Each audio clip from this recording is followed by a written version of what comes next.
everyone, welcome to a special comics burst from the Full Force podcast, sponsored by Distant Planet Comics and Collectibles, where we take an in-depth look at the newest G.I. Joe comics and related titles of the week.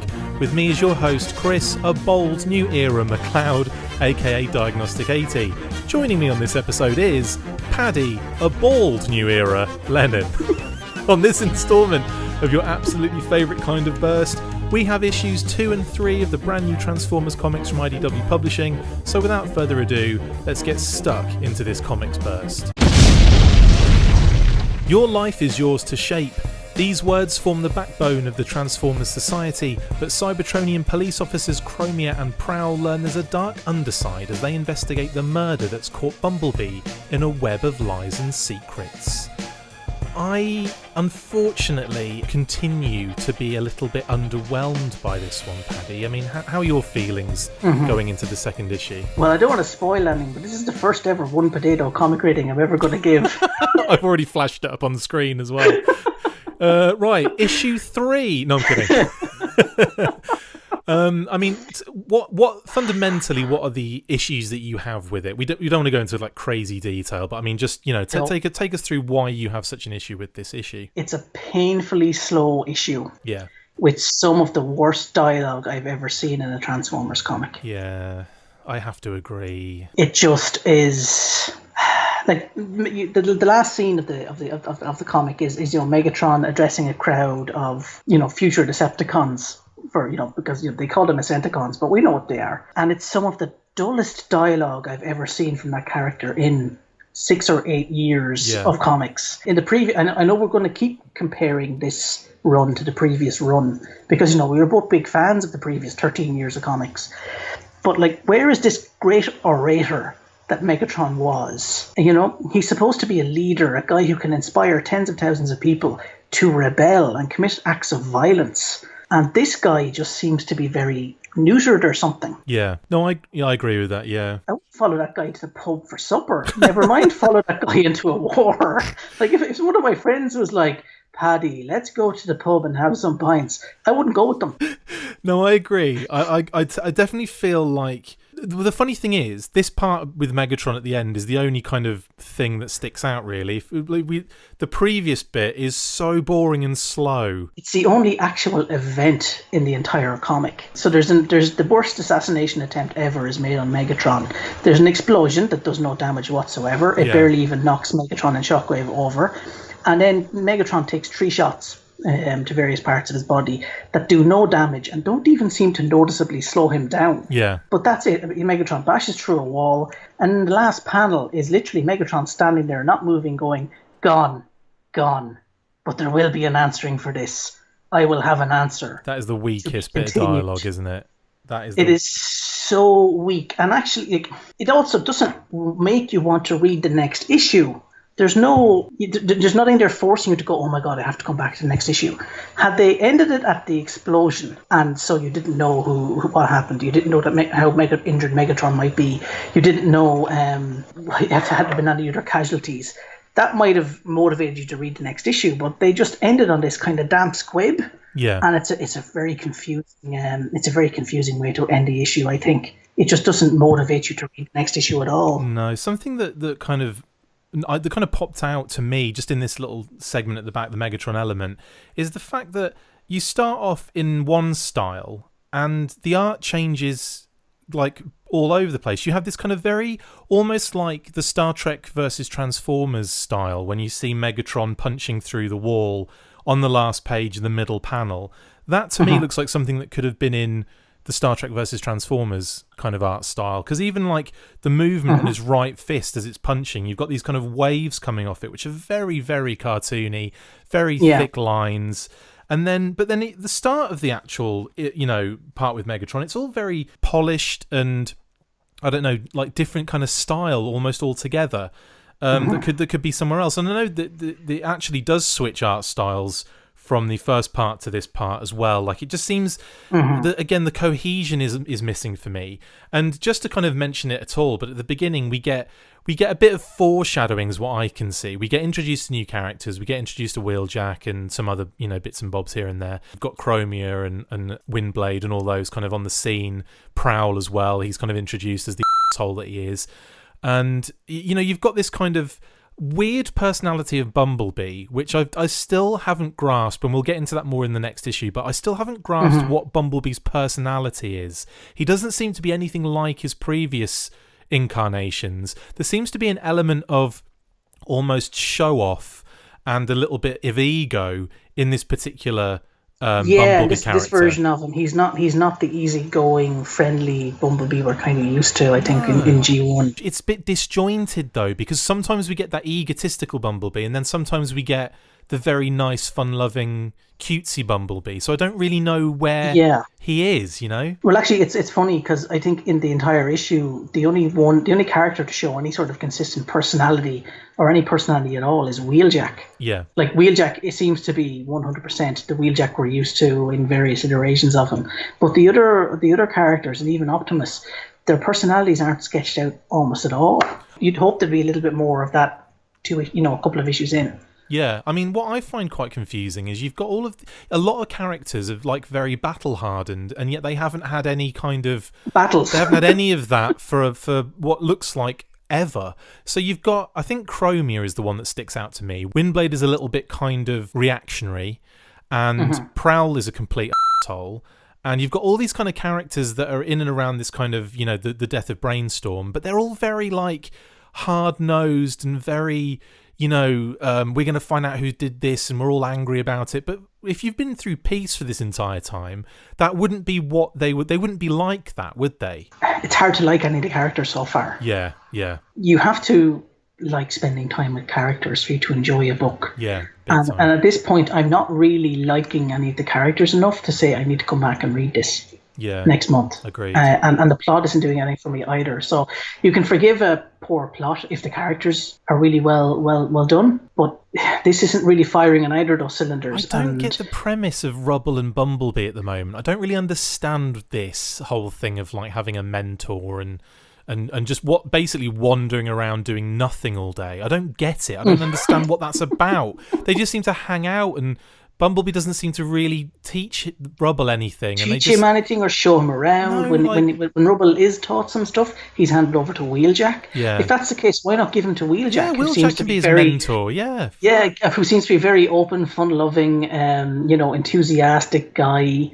Why don't you just let Wheeljack take care of him for a few months and get him up to speed? Wheeljack seems to be a much more amenable person than Bumblebee is. There's a couple of bits of foreshadowing which I can almost see before they happen, and one is this whole highlighting, let's look at this giant energon reactor type thing. So that, it's everyone point fingers at that, show a big picture of it, explain in depth what it's about. I mean, I think we're all pretty certain that thing is going to have exploded by issue 6, right? Or it's going to grow into Unicron or something like that. Yeah.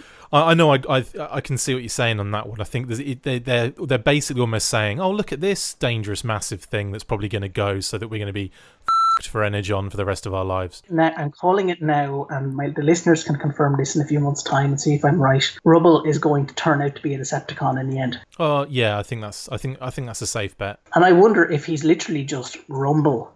And they're good, and they've just changed one letter of his name. He has a brother out there who he meets called Frenzy, and that we go from there. A Frenzy.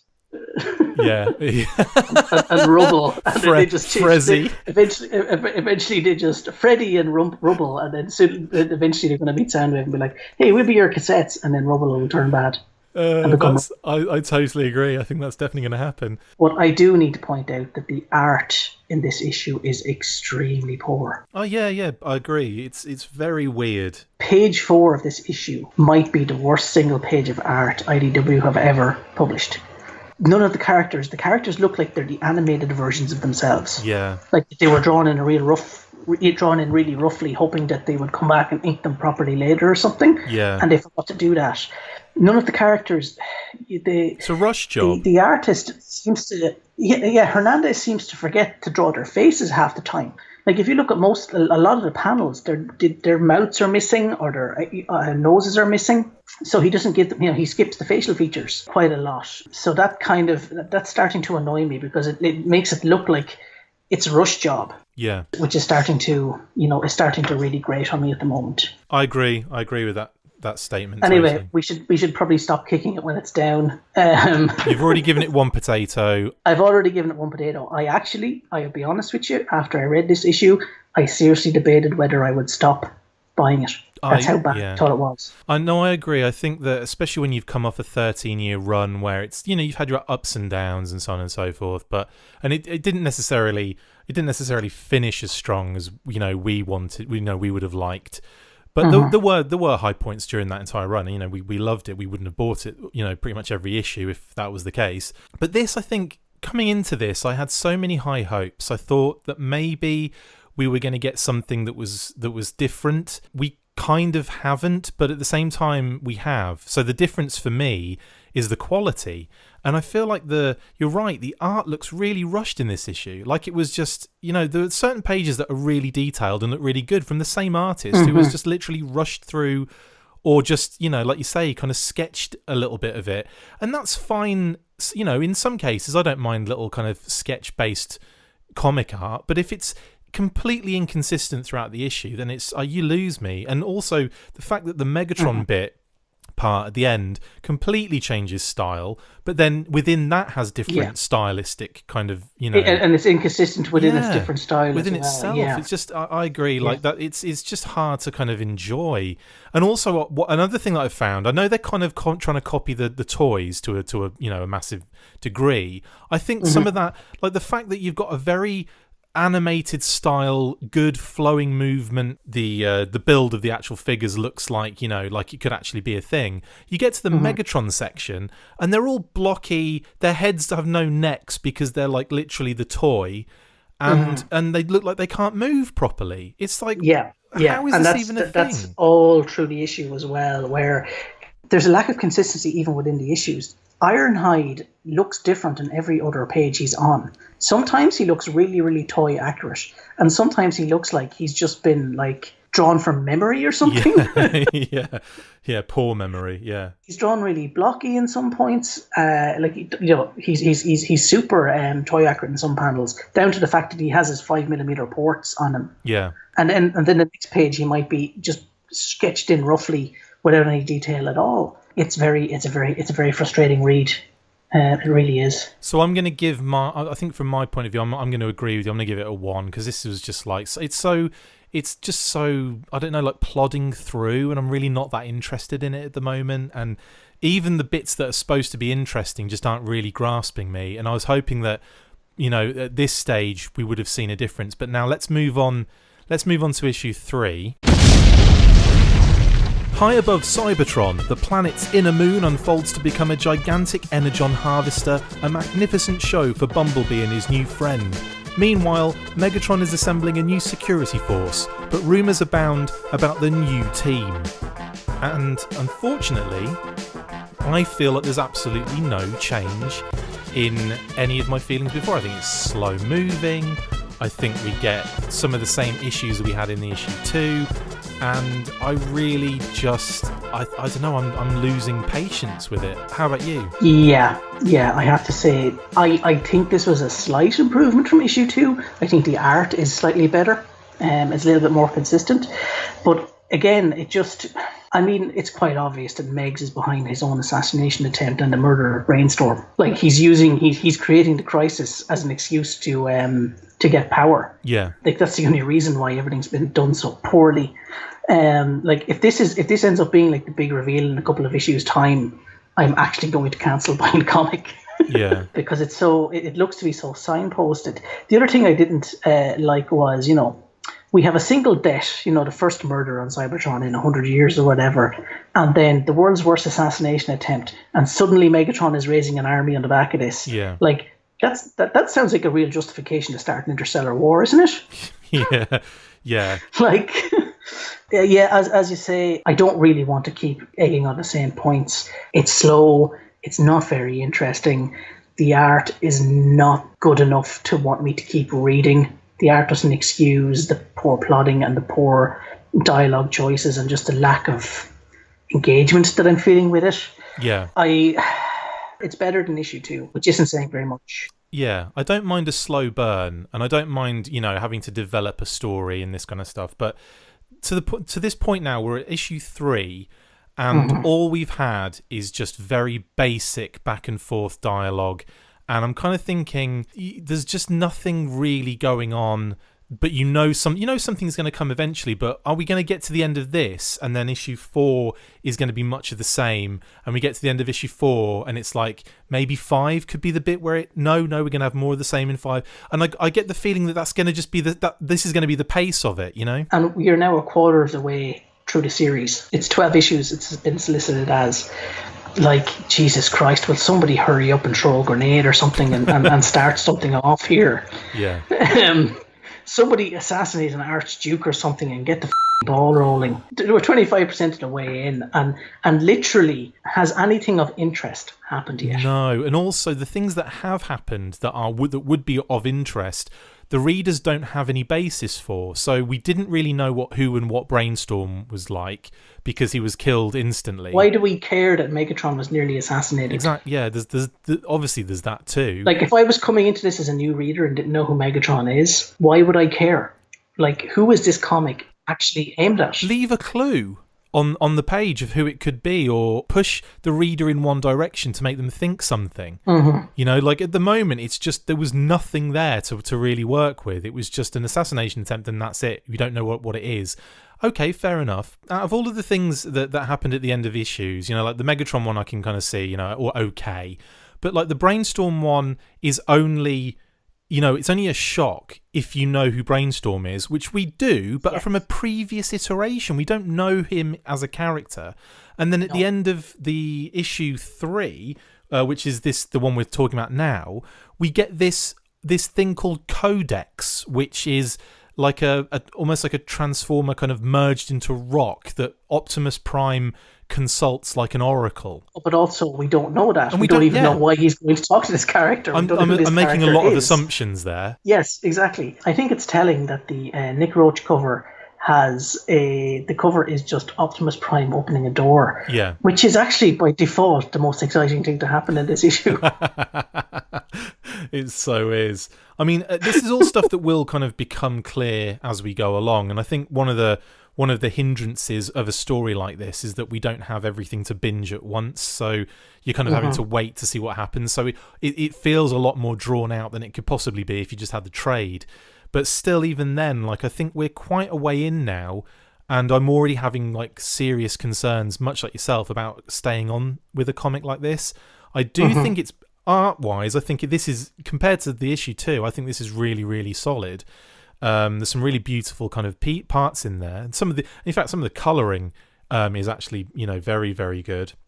But I'm just not feeling the overall vibe, and the whole conversation with Rubble and Windblade I felt like was about 3 pages too many. And they made a big deal of introducing a character on the Asperger's, an autistic character. Yeah. Can't remember the name, Geomodis or whatever his name is. Yeah, he literally stands in the corner and does nothing for the entire issue. For the one scene he's in, he's barely in it, and he doesn't seem to contribute anything to it. So they made a big thing of the publicity for this issue. Oh look, we're going to have a character who's on the spectrum, and representation and so on, and he does nothing, and he contributes nothing to the story. Again, it's the cliffhanger of the issue is supposed to make you want to read the next issue. I do not care. Yeah. And unless things pick up, I think I'm going to give it another couple of issues. And if it doesn't improve, I'm off. I'll be honest. It's $4. It's €4 a comic. I'm not spending $48 on a comic series of 12 issues where I'm not enjoying myself. No, that's totally, totally up to you, and I agree with it wholeheartedly. And the same's probably going to happen with me if we get to issue 5 and I'm still not feeling impressed. Then yeah, I'll be out. But with that said, what do you give this issue as a rating? I'm going to go for 1.5 potatoes. You've gone half up. Wow, this is a low scoring series so far. To be honest, I've given it a 50% improvement on my previous score.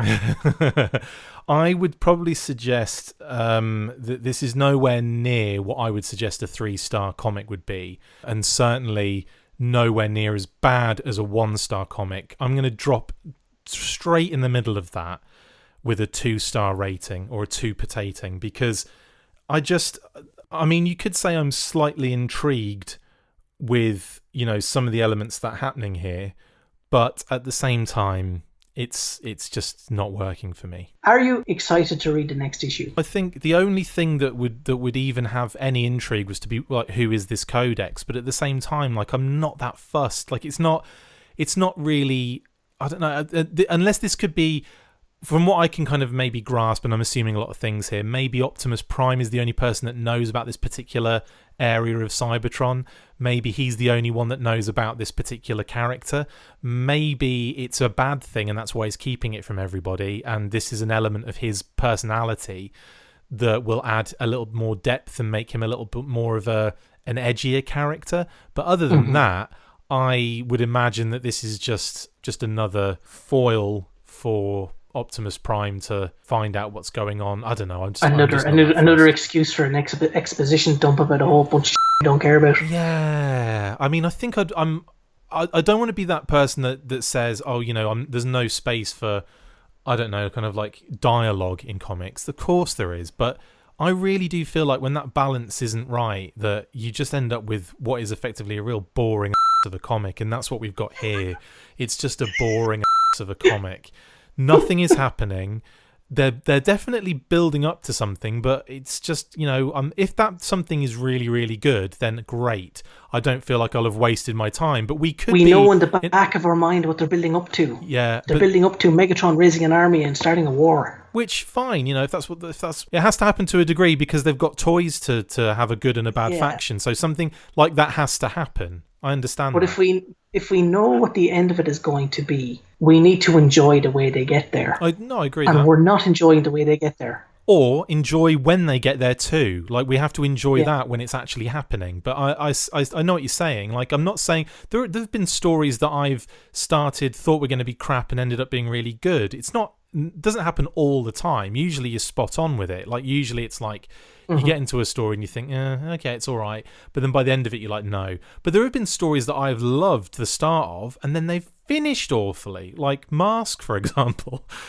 Yeah. So there's tons of stuff like that. Usually it's that way around. It's very rarely that it starts poorly, so poorly that you don't give a crap. And then like picks up. I mean, it's, you know, I'm just hoping for that to happen here. In any case, yeah. Anyway, ugh. So sorry everybody for that downer of an episode. We'll be back in a couple of weeks with the next couple of issues. We'll be talking about issue 4 soon and going, yeah, I'm out. Will the next comics burst of Transformers be the last Transformers related comics burst we do? Find out next time at the Full Force. Oh my goodness. Anyway, thank you, Paddy. No problem. That's it for this instalment of the Full Force Comics Burst. Thank you to my awesome co-host Paddy Lennon. See you next time, and as always, of a comic. Full. Could have done with at least 2 Mickey slices, and then we might have given it an extra potato. A robot Mickey slicing would have raised it massively, definitely. Yeah. I think so. Yeah, that's something we wouldn't have seen before in a Transformers comic. Make sure you get involved with the discussion by liking, sharing and commenting on these videos, and as always you can keep up with the show after listening by following on Twitter @The Full Force, liking the Facebook page facebook.com/The Full Force, and if you would like to contact the show you can message us on either of those platforms with feedback or questions. We have also started a Patreon page, so if you want to see your name up in lights on these videos or enjoy exclusive bonus content, then check out patreon.com/The Full Force Podcast, or click the link on any of the posts this podcast appears in. Full Force. And a big shout out to our sponsors, Distant Planet Comics and Collectibles, located at 601 Business Loop 70 West Suite 263, located in the Parkade Center, Columbia, Missouri. You can visit their website at distantplanetcomics.com and on Facebook at facebook.com/Distant Planet Comics.